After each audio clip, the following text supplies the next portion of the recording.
അങ്ങനെ നമ്മൾ ചെന്നൈയിൽ നിന്ന് വെളുപ്പിന് 4 മണിക്ക് എയർപോർട്ടിലെത്തി കേട്ടോ. എയർപോർട്ടിലെത്തി നമുക്ക് 6:30 ഫ്ലൈറ്റ് ഉണ്ടായിരുന്നത്. അപ്പോൾ നമ്മൾ 2 മണിക്കൂർ മുമ്പേ എയർപോർട്ടിനകത്ത് കയറി പ്രോസസ്സ് എല്ലാം കഴിഞ്ഞ് നമ്മളവിടെ പോയി കുറച്ച് സമയം ഇരുന്ന് വിശ്രമിച്ചെല്ലാം കഴിഞ്ഞപ്പോഴത്തേനും നമുക്ക് അരമണിക്കൂർ മുമ്പേ തന്നെ നമുക്ക് ഫ്ലൈറ്റ് എത്തിയായിരുന്നു കേട്ടോ അന്ന്. അപ്പം നമ്മളങ്ങനെ ഫ്ലൈറ്റിലൊക്കെ കയറി ആൻഡമാൻ എത്തി കേട്ടോ. ആൻഡമാൻ എത്തി നമ്മൾ പിന്നെ ഈ ഹോട്ടലിലാണ് താമസിച്ചത് കേട്ടോ. നല്ലൊരു അന്തരീക്ഷമായിരുന്നു, ഒരു വീടിൻ്റെ ഒരു അന്തരീക്ഷമൊക്കെ ഉള്ളൊരു ഹോട്ടലായിരുന്നു കേട്ടോ.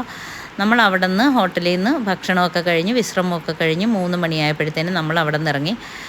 പോർട്ട് ബ്ലെയറിലാണ് കേട്ടോ നമ്മൾ ആദ്യം ആൻഡമാനിൽ പോയപ്പോഴത്തേനും നമ്മൾ പോയ സ്ഥലം കേട്ടോ ഇതാണേ. അപ്പോൾ നമ്മൾ ഇവിടെ നിന്ന് ഇറങ്ങി നമ്മൾ ആദ്യം പോയത് അവിടുത്തെ ഒരു ജയിലുണ്ട് കേട്ടോ കാണാനായിട്ട്. വളരെ ഫേമസ് ആയിട്ടുള്ള ജയിലാണ്. പണ്ട് നമ്മുടെ സ്വാതന്ത്ര്യ സമര സേനാനികളെയൊക്കെ പിടിച്ചിട്ടിരുന്നതും എല്ലാം ആയിട്ടുള്ള നല്ല ഫേമസ് ആയിട്ടുള്ള ജയിലില്ലേ, ആ ജയിലാണ് ആൻഡമാനിൽ ഈ കാണുന്നത് കേട്ടോ. അപ്പോൾ ഇവിടെ നമ്മൾ പാസ് എടുത്ത് ഇതിലേക്ക്, അപ്പം നമ്മൾ ഈ പാക്കേജ് എടുത്ത് പോയത് കാരണം അവർ ടിക്കറ്റൊക്കെ നേരത്തെ നമുക്ക് അവിടെ നിന്ന് പിന്നെ അവിടുത്തെ ഡ്രൈവറിനെ ഏർപ്പാടാക്കുകയും ഹോട്ടൽ ബുക്ക് ചെയ്യുകയും എല്ലാം ചെയ്തിട്ടുണ്ടായിരുന്നു. അതുകൊണ്ട് ആ ഡ്രൈവർ തന്നെ നമുക്ക് പാസ് എടുത്ത് തരികയൊക്കെ ചെയ്തു കേട്ടോ.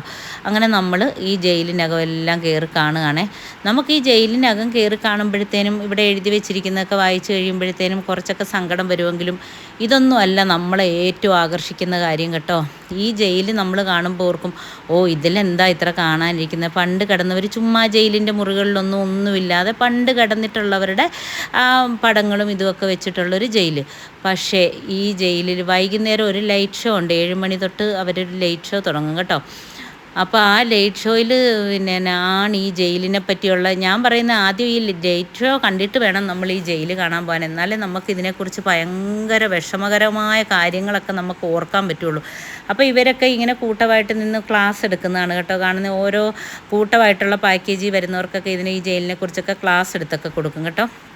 അപ്പം നമുക്കുണ്ടായിരുന്ന ഡ്രൈവർ, നമ്മുടെ കൂടെ ഉണ്ടായിരുന്ന ഹിന്ദിക്കാരനായതുകൊണ്ട് മലയാളം ഒന്നും അറിയത്തില്ലായിരുന്നു.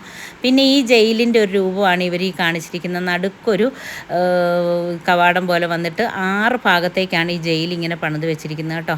അപ്പോൾ ഇതിനകത്ത് പിന്നെ രാത്രിക്ക് ഒരു ലൈറ്റ് ഷോ ഉണ്ട്. ആ ലൈറ്റ് ഷോ കണ്ടെങ്കിൽ എൻ്റെ പൊന്നെ നമുക്ക് സഹിക്കാൻ പറ്റത്തില്ല. ചെങ്ങലക്കിട്ട് പണ്ട് നമ്മുടെ പൂർവികരൊക്കെ ഒരുപാട് സ്വാതന്ത്ര്യ സമര സേനാനികളൊക്കെ കഷ്ടപ്പെട്ടിട്ടുള്ള ആ കാഴ്ച, അതാണ് ഈ ജയിലിലത്തെ അവസ്ഥ. ഇതുപോലെ ഇങ്ങനെ ചെങ്ങലക്കിട്ട് പൂട്ടിയിട്ട് അവരിങ്ങനെ നടന്നു വരുന്നതൊക്കെയാണ് ആ ലൈറ്റ് ഷോയിൽ കാണിക്കുന്നത് കേട്ടോ.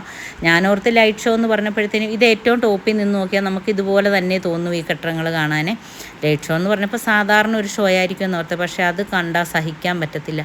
ഞാനത് ഈ വീഡിയോയുടെ ലാസ്റ്റ് കൊടുത്തേക്കാം കേട്ടോ. പിന്നെ ഞങ്ങൾ അവിടെ നിന്നൊരു ബീച്ചിലേക്കാണ് പോയത്. ആ ബീച്ചിൽ നിന്നെല്ലാം കഴിഞ്ഞിട്ട് ഒരു 7 മണിയോടെയൊക്കെ ഞങ്ങൾ ഈ ഷോ കാണാൻ വേണ്ടി എത്തിയായിരുന്നു കേട്ടോ, ഈ ലൈറ്റ് ഷോ.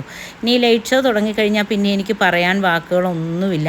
അത് കണ്ട് തന്നെ മനസ്സിലാക്കണം. പക്ഷേ മൊബൈൽ അവിടെ അലൗഡ് അല്ലായിരുന്നു. ഞാനിത് തുടക്കത്തിലൊരു ശകലം പിടിച്ചെടുത്തതേ ഉള്ളായിരുന്നു കേട്ടോ. അതാ പിടിച്ചെടുത്തുകൊണ്ട് നിങ്ങളെ എനിക്കൊന്ന് കാണിക്കാൻ പറ്റിയെന്ന് എനിക്ക് തോന്നുന്നുണ്ട് കേട്ടോ. ഭയങ്കര വിഷമകരമായിട്ടുള്ള ഒരു രംഗമാണ് ആ ലൈറ്റ് ഷോ. അത് നമ്മൾ കണ്ടിരിക്കണം. അത് കണ്ടാൽ കരയാത്തൊരു മനുഷ്യരില്ല. നമ്മുടെ ദേശീയ ഗാനത്തിന് ഇത്രയും അധികം നമുക്ക് വിഷമകരമായ ഒരിതുണ്ടെന്നുള്ളതൊക്കെ നമുക്ക് ഈ ഒരു ലൈറ്റ് ഷോ കണ്ടു കഴിയുമ്പോഴേ ഉള്ളൂ നമുക്കറിയത്തുള്ളൂ കേട്ടോ. कोई माता की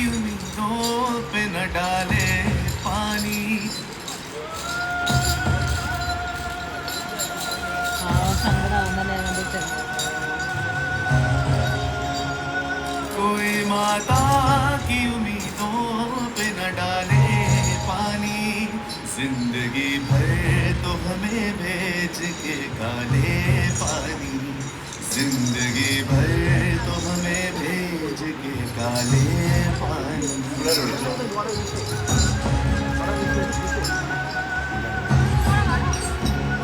आसमां क्या यही बाकी था गजब डालने को. ഇത്രയും പിടിച്ചു കഴിഞ്ഞപ്പോഴത്തേനും എന്നോട് അവർ വന്ന് പറഞ്ഞു മൊബൈൽ അലോഡ്